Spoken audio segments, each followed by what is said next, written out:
5 star ಹೋಟೆಲ್ಗಳು ಅಂತ ಹೋಗ್ತಾ ಇದ್ವಿ, ಬಿಲ್ಗಳನ್ನು ಕೆಲವೊಬ್ರು ಫೋಟೋ ತೆಗೆದು ಸ್ಟೇಟಸ್ಗೆ ಹಾಕೊಳ್ಳೋರು ಇದ್ದಾರೆ, ನಾವು ಇಂಥ ಕಡೆ ಹೋಗಿದ್ವಿ ಅಂತ ಹೋಟೆಲ್ಗಳ ಹಣೆ ಬರ ಹೆಂಗಿದೆ ಅಂದ್ರೆ? ನಂದೊಂದು ಎಕ್ಸ್ಪೀರಿಯನ್ಸ್ ಹೇಳಕ್ಕೆ ಇಷ್ಟಪಡ್ತೀನಿ.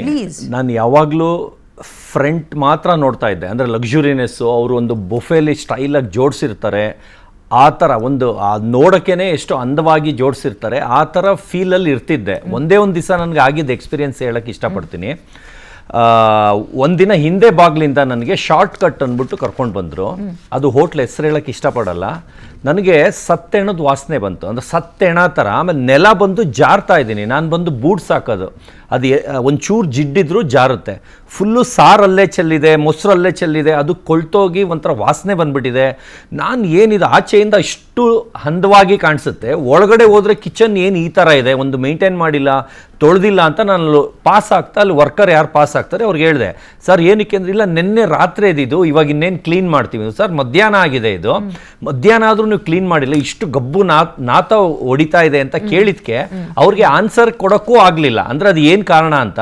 ಅವಾಗ ನನಗೆ ಗೊತ್ತಾಗಿಲ್ಲ, ನಾನೆಲ್ಲ ಮೋಸ್ಟ್ಲಿ ರಾತ್ರಿ ಏನೋ ಫಂಕ್ಷನ್ ಏನೋ ಜಾಸ್ತಿ ಕೆಲಸ ಮಾಡಿದ್ದಾರೆ, ಚೆಲ್ಲಿದೆ, ಅದರಿಂದ ಸ್ಮೆಲ್ ಬರ್ತಾ ಇದೆ, ಅದು ಕೆಟ್ಟಿಗೆ ಒಂದು ದಿವಸ ಆದರೆ ಕೆಟ್ಟಿದೆ ಅಂತ.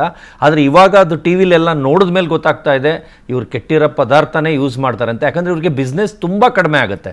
ಯಾಕಂದರೆ ಇವರು ಡೈಲಿ ಒಂದು 10 ಜನ 20 ಜನ ಬಂದ್ರೂ ಅವರು ಫುಲ್ ಬೊಫೆಲಿ ಒಂದು 200 ಜನಕ್ಕಾಗಷ್ಟು ಡೈಲಿ ಶೋಗೋಸ್ಕರ ಇಡಲೇಬೇಕು. ಅವ್ರೇನಂದರೆ ಒಂದಿನ ಇಟ್ಟ ಮೇಲೆ ಅದು ಯೂಸ್ ಮಾಡೋಂಗಿಲ್ಲ, ತಿರ್ಗಾ ವಾಪಸ್ ಯೂಸ್ ಮಾಡೋಂಗಿಲ್ಲ. ಆದರೆ ಇವಾಗ ಅನ್ನಿಸ್ತಾ ಇದೆ ಅದನ್ನೇ ಎತ್ತಿ ಏನೋ ಇವರು ಫ್ರಿಜ್ಜಲ್ಲಿ ಇಟ್ಟು ಅದನ್ನೇ ರೀಯೂಸ್ ಮಾಡ್ತಾ ಇದ್ದಾರೆ, ಓವನಲ್ಲಿ ಬಿಸಿ ಮಾಡಿ ಕೊಡ್ತಾ ಇದ್ದಾರೆ ಅಂತ ನನಗೆ ಫೀಲ್ ಬರ್ತಾ ಇದೆ. ಓಕೆ ಸರ್, ಹೇಳಿ ಸರ್ ತಮ್ಮ ಫಸ್ಟ್ ಓಪನಿಂಗ್ ಕಾಮೆಂಟ್. ನಾವು ಸಾಮಾನ್ಯ ಈ ಫುಟ್ಪಾತ್ ಹೋಟೆಲ್ಗಳ ಮೇಲೆ ಕಂಪ್ಲೇಂಟ್ ತುಂಬ ಈಸಿಯಾಗಿ ಮಾಡಿಬಿಡ್ತೀವಿ. ಚಿಕ್ಕ ಪುಟ್ಟ ಹೋಟೆಲ್ಗಳ ಮೇಲೂ ಕೂಡ ಅಯ್ಯೋ ಅಲ್ಲಿ ಚೆನ್ನಾಗಿರಲಿಲ್ಲ, ಕ್ಲೀನ್ ಇರಲಿಲ್ಲ, ಹೈಜಿನ್ ಇರಲಿಲ್ಲ ಅಂತ ಮಾತಾಡ್ಬಿಡ್ತೀವಿ.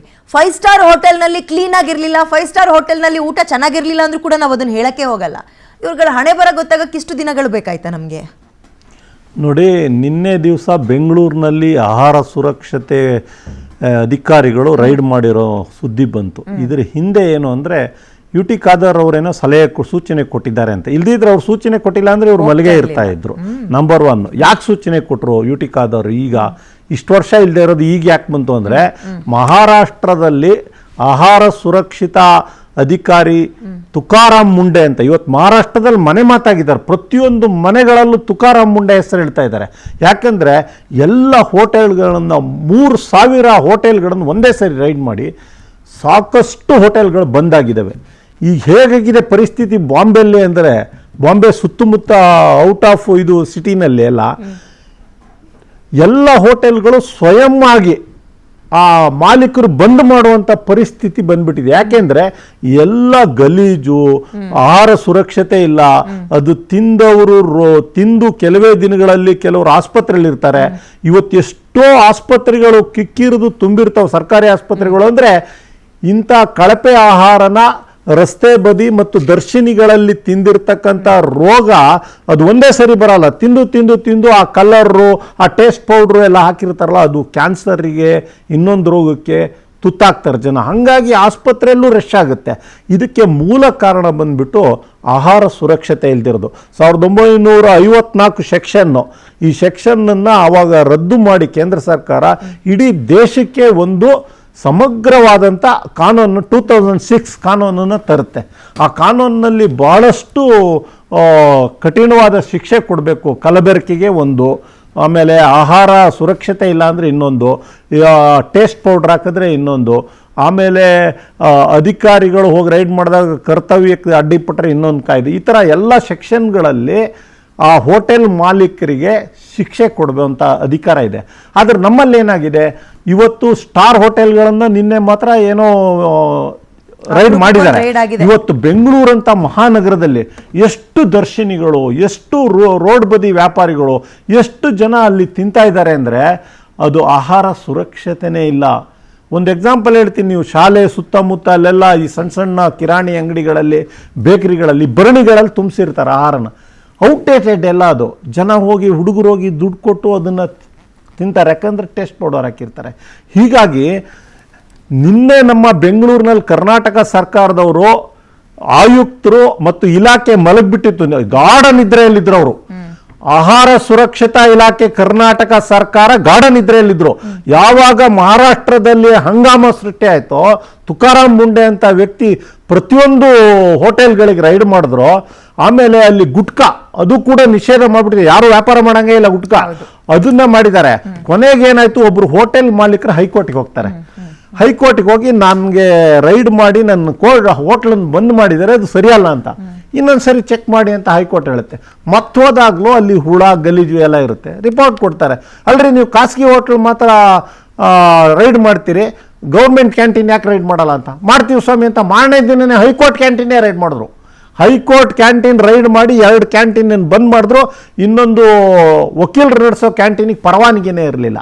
ಹೀಗೆ ಪರವಾನಗಿ ಇಲ್ಲದೆ ಇರತಕ್ಕಂಥ ಹಲವಾರು ಕ್ಯಾಂಟೀನ್ಗಳು ಸರ್ಕಾರ. ಈಗ ವಿಕಾಸಸೌಧ ವಿಧಾನಸೌಧದಲ್ಲಿ ನೀವು ಒಳಗಡೆ ಹೋಗಿ, ಕ್ಯಾಂಟೀನ್ ಒಳಗಡೆ ಹೋಗಿ ಅಡುಗೆ ಮನೆಯಲ್ಲಿ ಯಾವುದಿದೆ ಪರಿಸ್ಥಿತಿ, ಅಲ್ಲಿ ತಿನ್ನೋದಕ್ಕಾಗೋದಿಲ್ಲ. ಹೆಚ್ಚಿನ ಎಂಪ್ಲಾಯೀಸು ಅಲ್ಲಿ ಗೊತ್ತಾಗಿದೆ, ಅದಕ್ಕೆ ಹೆಚ್ಚಿನ ಎಂಪ್ಲಾಯೀಸು ಮನೆಯಿಂದ ಊಟ ತರ್ತಾರೆ. ಆದರೆ ವಿಕಾಸಸೌಧಕ್ಕೆ ಹೋಗಿರೋ ಸಾರ್ವಜನಿಕರು ತುರ್ತು ಸಂದರ್ಭದಲ್ಲಿ ಅಲ್ಲಿ ಹೋಗಿ ಊಟ ಮಾಡಬೇಕಾಗುತ್ತೆ. ನಾವು ಬರೀ ಇಂಥ ಕಂಪ್ಲೇಂಟ್ಗಳನ್ನೇ ಮಾಡ್ಕೊಂಡು ಕೂತಿದ್ರೆ ಅಥವಾ ಹೇಳ್ಕೊಂಡು ಕೂತಿದ್ರೆ ಎಲ್ಲೂ ಕೂಡ ಸರಿ ಇಲ್ಲ, ಎಲ್ಲೂ ಕೂಡ ಸರಿ ಇಲ್ಲ ಅಂತ, ಅದು ಸರಿ ಮಾಡ್ದಲ್ಲೇ ಸರಿ ಮಾಡಕ್ಕಾಗ್ದಲ್ಲೇ ಇರುವಂತಹ ವಿಚಾರ. ಅದು ನಮ್ಮ ಜವಾಬ್ದಾರಿ ಅಲ್ಲ ಮೇಡಮ್, ಇಲ್ಲಿ ಕೇಳಿ. ಅದು ಅಲ್ಲಲ್ಲ, ಜನರ ಜವಾಬ್ದಾರಿ ಏನು ಹೇಳ್ತೀನಿ, 1 ನಿಮಿಷ. ಸರ್ಕಾರ ಆಹಾರ ಇಲಾಖೆ ಅಂತ ಒಂದಿದೆ. ಅಡುಗೆ ಮನೆ ಏನು, ಅದೊಂದು ರೀತಿ ಮೆಡಿಸನ್ ಇದ್ದಂಗೆ. ಹೌದು, ಅಲ್ಲೇ ಆಹಾರ ಕ್ಲೀನ್ ಆಗಿ ಬರ್ಬೇಕಾಗಿರೋದು ಅಡುಗೆ ಮನೆಯಿಂದಲೇ.